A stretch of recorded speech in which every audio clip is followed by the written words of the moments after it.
Sur les enjeux actuels, on sait aujourd'hui que la personne âgée souhaite vivre à domicile, ce qui est une bonne chose. Donc cela suppose aussi que le département s'adapte à cette volonté, tout en sachant que vivre à domicile, c'est aussi les difficultés que nous avons en termes de soins avec la désertification médicale, que nous savons que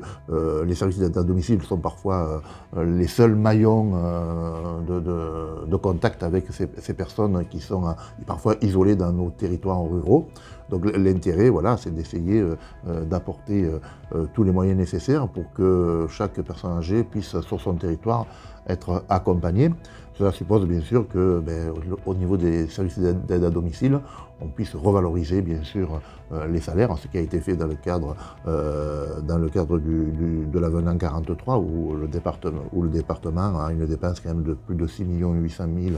euros, certes une bonne partie prise en charge par l'État, mais il y a quand même 50% qui reste à la charge du département. Donc cette revalorisation salariale, mais aussi peut-être réfléchir à un nouvel mode d'organisation du travail, réfléchir avec nos différents partenaires pour trouver des solutions pour faire en sorte qu'on puisse répondre aux besoins en termes de formation, ce qui est aussi important pour nos services d'aide à domicile. Par rapport à toutes les difficultés mises en lumière par cette crise sanitaire, il est extrêmement important de valoriser ce qui se fait en termes de pratiques au sein des acteurs de l'aide à domicile, et notamment comment on améliore les conditions de travail et on améliore la qualité de vie au travail, qui est un élément essentiel pour que les salariés se sentent le mieux possible au sein de leur structure et sur les métiers et les postes qu'ils exercent, et le fassent en continuant à y prendre du plaisir et en étant complètement valorisés sur les actes qu'elles accomplissent au profit des personnes qu'elles accompagnent.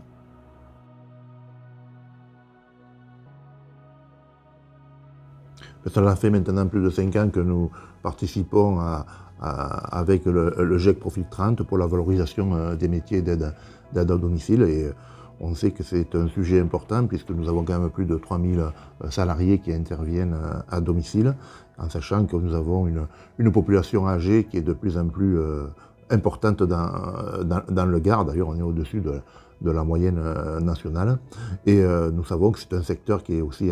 en difficulté, puisqu'on sait que ce sont des emplois souvent précaires, des emplois qui sont payés au SMIC, les difficultés que nous avons au niveau d'un certain nombre de troubles, des difficultés que nous avons à recruter. Donc c'est pour cela que le département s'est engagé dans cette démarche. Ce qui nous a aussi particulièrement intéressés dans cette démarche, c'est évidemment le secteur ciblé par l'ARACT, les services à la personne et en particulier l'aide à domicile, qui représente un secteur d'activité à enjeu très important pour la société aujourd'hui et pour la société de demain. La crise sanitaire que nous continuons de traverser a créé des difficultés accrues dans ce secteur, et des difficultés notamment au niveau du recrutement et du maintien dans l'emploi des personnels qui œuvrent tous les jours pour les personnes qui sont en manque d'autonomie ou en forte dépendance vis-à-vis des autres pour les actes quotidiens. Ce qui nous a vraiment intéressés dans la démarche de l'ARACT, vis-à-vis des opérateurs de l'aide à domicile, qu'ils soient du secteur associatif ou du secteur privé, c'est l'aspect méthodologique, l'aspect participatif de tous les échelons de l'entité, que ce soit de la direction ou des salariés ou des personnes ressources, qui nous a fait dire que plus la démarche est intériorisée et co-construite, et plus elle aura de chances d'être la mieux nourrie et la mieux appliquée au sein de la structure.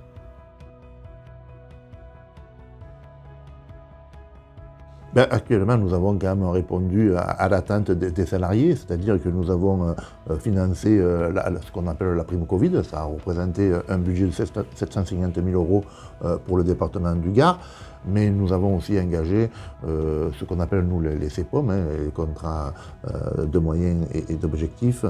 qui permet donc de fixer une modernisation du service à domicile. Aujourd'hui, nous en avons 21 qui sont en place. Et puis après, pour cibler un peu plus nos interventions en termes de qualité de vie au travail, on a engagé une analyse des pratiques. C'est quand même un budget que nous avons engagé pour à peu près 160 000 euros par an. On s'est engagé aussi dans le tutorat où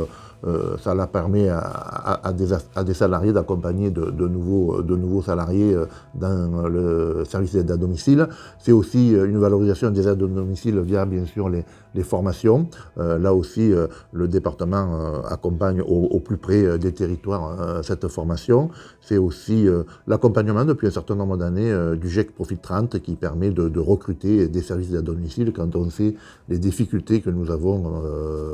dans le recrutement, parce que il faut essayer de valoriser ce métier pour permettre de répondre aux réels besoins que nous avons sur notre territoire. Pour conclure, je vous dirais que nous sommes, le département du Gard, en train de revoir nos schémas, et on regroupe tous nos schémas dans un seul et unique schéma des solidarités. Et cette problématique de qualité de vie au travail, qui est quand même une problématique transversale, intégrera bien sûr le schéma que nous allons mettre en place pour les années 2022 à 2028. Donc cette démarche a permis d'accompagner plusieurs structures gardoises et nous sommes très heureux que le Gard ait servi aussi de terrain d'expérimentation de cette action. Ce n'est pas une fin en soi, cette démarche, c'est vraiment un démarrage, et l'important maintenant, ça va être de capitaliser sur tout ce que les acteurs de cette démarche-là, acteurs des services à la personne, ont produit, comment on va pouvoir mettre en lumière les résultats auxquels toutes ces personnes collectivement sont parvenues, quels résultats ça a apporté à ces structures en termes de qualité de vie au travail, de maintien dans les postes de travail, d'envie de continuer à faire ces métiers-là, et comment faire adhérer aussi tous les opérateurs de l'aide à domicile à ces différents principes et actions qui auront été co-construites.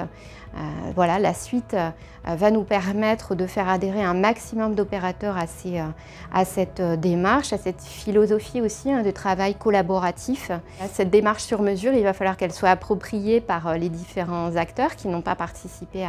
à cette action, et puis on va vraiment accompagner avec les autres acteurs institutionnels qui sont de la partie sur l'aide à domicile, continuer à accompagner cette démarche pour qu'elle soit valorisée et capitalisée et mise en œuvre le plus largement possible par l'ensemble des acteurs sur ce secteur d'activité.